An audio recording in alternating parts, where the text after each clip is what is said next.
What's going on, guys? It's Greg here, aka NYPrepper. It is Thursday, December 4th, 2025, and I have some breaking news to share with you guys. Right now it is 13:50 Eastern Time here in the United States, and we have some major breaking news coming in from Eastern Europe and from Venezuela. I wanted to update you guys on everything going on in all the major world's hot zones. So we're hearing that 4 unidentified military-grade drones breached a no-fly zone in Dublin in Ireland just minutes after Zelensky's plane landed. They targeted the exact flight path and then circled an Irish Navy vessel deployed for the visit. Ireland is probing it as a potential hybrid attack, echoing similar incidents across Europe. Wow, that is absolutely huge. We also had a very rare and unusually long U.S. nuclear code transmitted yesterday. We had a 164 character emergency action message transmitted yesterday, and it contained a lot of triplicates and quadruples. So these are characters within the nuclear code that are repeated 3 times over or 4 times over, and that is very rare. So that could have been some kind of higher priority nuclear code. Now, yesterday we had more B-52s fly down towards Venezuela, and a few nights ago we also had B-1s, E-3 Sentry AWACS planes and aerial refuelers, and also B-52s doing some kind of big drill out of Nellis Air Force Base. So I think we're on the verge of land strikes in Latin America, whether it's going to be Venezuela or other targets. It looks like Trump is about to strike cartels on land. He said that yesterday, that land strikes will happen soon and that they're easier to do than sea-based strikes, the strikes on the vessels. And U.S. authorities arrested a man suspected of planting 2 pipe bombs in Washington, D.C. on the night before the January 6, 2021 Capitol riot. The FBI had spent years searching for the suspect, releasing surveillance footage, collecting hundreds of tips, and offering a $500,000 reward. Video from January 5th of 2021 showed the individual placing explosives near the Democratic and Republican National Committee headquarters close to the Capitol. The bombs were discovered and safely deactivated on January 6 as pro-Trump rioters stormed Congress to block certification of Biden's 2020 victory. So very, very interesting. We also have some major breaking news coming in from Europe. So France, Germany, Finland, and the U.S. apparently were involved in some kind of phone call, and this was leaked by Der Spiegel. According to the recording, Zelensky must be extremely careful in the coming days. The U.S. has betrayed Ukraine and Europe, and this is what the president of France said. Okay, so he said Ukraine, Zelensky has to be extremely careful because the U.S. has betrayed them and Europe. Wow. And apparently Macron also warned that the U.S. may intervene in Ukraine's territorial matters without providing security guarantees. And during the conversation, he used the word betrayal. And the Chancellor of Germany, Merz, told Zelensky that the U.S. is playing games both with you and with us, referring to Europe as a whole, while Finland's President Alexander Stubb added, "We cannot leave Zelensky alone with these 2 men," referring to Kushner and Witkoff. Wow. Okay, so there's a huge divide now between Europe and the U.S., and this could be a problem if Russia were to attack Europe. It's very possible that the U.S. is not going to help Europe, okay? And Trump called out Colombia yesterday, or actually 2 days ago. He said Colombia has entire cocaine factories. Any country that does that is susceptible to being attacked, not just Venezuela. So Trump hinting at strikes or an attack on Colombia because of their cocaine factories. So we're going to start bombing these cocaine factories, these cartel hideouts in the jungle. It's all going to take place soon. Special operations raids are going to take place. It's coming, guys. And I still believe we're going to strike Venezuela. Remember, Trump gave Maduro a 1-week deadline, which expired on Black Friday, for Maduro to leave Venezuela with his wife and son. Okay, and we're now hearing that apparently Qatar could be a location for Maduro to flee to. We also heard that Turkey is another country that they've been looking at to send Maduro to be exiled to. And the Colombian president warned, do not threaten our sovereignty because you will awaken the jaguar. Attacking our sovereignty is to declare war. Wow. And Senate Democrats, led by Senator Tim Kaine, Adam Schiff, and Minority Leader Chuck Schumer, along with Republican Senator Rand Paul, filed a war powers resolution on Wednesday directing President Trump to cease using the military unless specifically authorized by a declaration of war or specific authorization for use of military force in regard to potential hostilities without congressional approval against Venezuela. Wow. So Rand Paul joined the Democrats in filing this war powers resolution to block Trump from being able to strike Venezuela, okay? And the president or leader or dictator of Venezuela, Maduro, said yesterday that he did have a conversation with Trump about 10 days ago. And we're hearing from various sources inside of the Maduro regime that Maduro is now sleeping in a different location each night and has been constantly changing his phones. Okay, so obviously he's worried about being bombed. So he's moving between different safe houses and making sure that nobody can track him. And senior U.S. officials, including Secretary of State Marco Rubio, reportedly see Qatar as a potential safe destination for Maduro. Trump says it's much beyond that, I think, when asked about the pressure campaign on Venezuela, and says he just told Maduro a couple of things when he spoke to him, and we'll see what happens with that. So not much details coming out of Trump, but he said it's much beyond just a pressure campaign. And Trump commented on Venezuelan drug traffickers. He said these people have killed more than 200,000 Americans last year. We're going to wipe those SOBs out.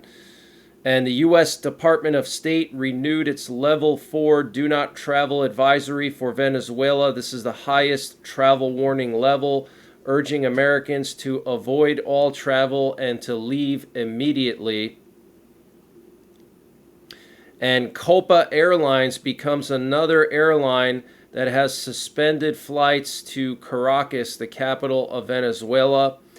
And Iran has started evacuating diplomats out of Venezuela. We also know that Russia began evacuating their diplomats and the families of diplomats earlier this week. And the Venezuelan Air Force welcomed the Indonesian military attaché to discuss strengthening cooperation between Indonesia and Venezuela. So probably they're going to get some weapons from Indonesia in advance of this U.S. military campaign. And we also had an unusual emergency alert sent to portions of Northern California yesterday about a potential strong earthquake, but no earthquake ended up happening. So I don't know what that was about, if that was a mistake or if that was some kind of test, but very concerning. And we're hearing that the meeting between Witkoff and Putin concluded without any substantive results. And apparently, Witkoff and Kushner were supposed to meet with Zelensky in Brussels yesterday, but they canceled the meeting. Okay, so clearly, Witkoff and Kushner do not like Zelensky. And Zelensky said he is preparing to meet with Trump. Very interesting. And yesterday, the Russians attacked Odessa, massive drone and missile attack on Odessa. And this is coming after Putin said a few days ago that Russia was going to begin to ramp up attacks on Ukrainian ports. And he said if Ukraine continues to strike Russian oil tankers in the Black Sea or anywhere, then Russia would try to seal off Ukraine from the Black Sea. And NATO's top military commander, U.S. Air Force General Alex Grynkevich, said the alliance must be ready to respond to growing hybrid threats aimed at destabilizing member states.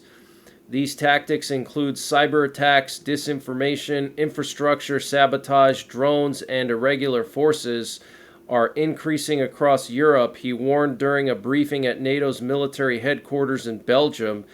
Grynkevich said some recent incidents were reckless, others deliberate, and that Russia was behind several of them. Wow. And the U.S. Deputy Secretary of State Christopher Landau sharply criticized European NATO allies for limiting U.S. participation in Europe's expanding defense programs. Speaking first at a closed-door NATO foreign ministers meeting, which Secretary of State Marco Rubio skipped, Landau warned Europe not to bully American companies out of its rearmament push. Interesting. So Europe is basically going their own way, and now the U.S. is pissed off about that, or at least the Trump administration is pissed off. I don't understand why the Trump administration would be pissed when the Trump administration is the one that's been basically shitting on European allies. So what do they expect? And Putin gave an interview to India Today after his meeting with the Indian Prime Minister Modi. He said that the restoration of the USSR would not make any sense. It is not on the table. He also said that the Taliban clearly controls the situation in Afghanistan. He also said, we will free the Donbass and Novorossiya by military or other means. He also said, we did not annex Crimea. We simply came to help people who didn't want their lives tied to those who staged a coup in Ukraine.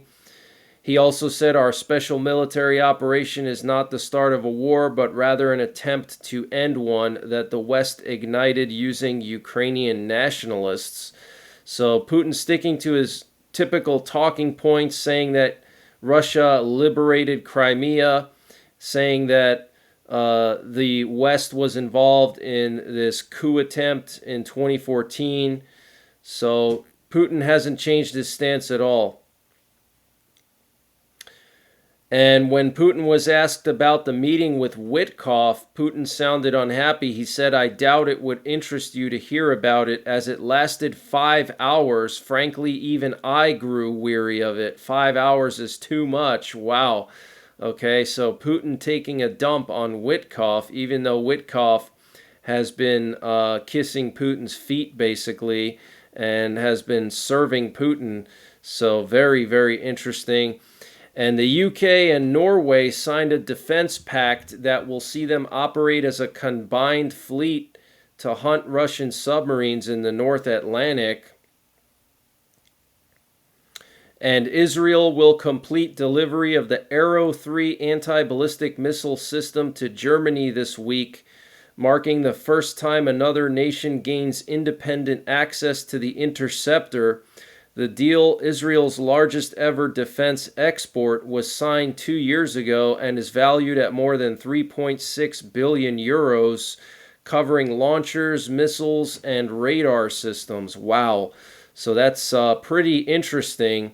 Okay, Germany getting the Arrow 3 system, and they obviously wouldn't have purchased that for no reason. Obviously, they're concerned about Russia. And we've seen the Arrow 3 system, how effective it was in shooting down Houthi missiles and Iranian missiles. The Arrow 3 system can intercept ballistic missiles that are in the apogee phase when they're outside of Earth's atmosphere. So it's a pretty impressive system. It can intercept ICBMs even, okay? And China has staged a massive naval deployment across East Asia. According to security sources, China has sent over 100 naval and Coast Guard vessels into East Asian waters, marking its largest demonstration of maritime strength thus far. This deployment is considered unprecedented and larger than previous activities, operating from the southern Yellow Sea through the East and South China Seas and into the Western Pacific. Alongside warplanes, some ships have conducted mock attacks on foreign vessels and rehearsed access denial operations to simulate blocking external reinforcements in a potential conflict scenario. Wow, so it sounds like China is preparing for war with Taiwan and possibly Japan as well. And what you're looking at here is a U.S. nuclear war command and control plane that was airborne over the Hudson Canyon outside of New Jersey and Long Island out in the Atlantic. And this is their favorite spot to transmit to nuclear-armed submarines, and you can tell that this plane was communicating with nuclear-armed subs because it was doing loops, which is not too common. They only do that during high-priority situations when they want to update the submarines with the latest targeting information. Okay, so that could be a sign that the U.S. is about to do some land strikes in Latin America, possibly on Venezuela. And here's a picture of the meeting between Witkoff and Putin and Kushner. And what's interesting is you can see Putin's face. He doesn't look very happy, okay, sitting here for 5 hours with Witkoff. He looks pretty pissed off. Witkoff looks like he's sitting there with a chubby under the table, okay, and Putin doesn't look too happy. So that's the latest breaking news that I have. I might be back later on tonight with a live update, probably around 10 o'clock Eastern time. And until the next time, take care, God bless, and don't forget the 3 Ps: prepare, practice, and persevere. And this update was sponsored by EMP Shield. Guys, EMP Shield has created a special discount just for you, the listeners of the NYPrepper channel. If you go to empshield.com and use the promo code NYPrepper, you can get 15% off your entire order. And why do you need an EMP Shield? Well, this is a special device to protect your vehicle, your RV, your solar generators, your radios from an electromagnetic pulse, which could be caused by a solar flare or potentially a rogue country like North Korea detonating an electromagnetic pulse weapon over the United States that's mounted onto a satellite. So protect your vehicles, protect your RV, protect your radios, protect your generators with an EMP Shield. Use my promo code NYPrepper to get 15% off. Installation is super simple. This is a veteran-owned business, 100% American-made, and the EMP Shields have been tested by the military, okay? And free shipping is included to the entire continental United States. And the link and the promo code are in the description below this video.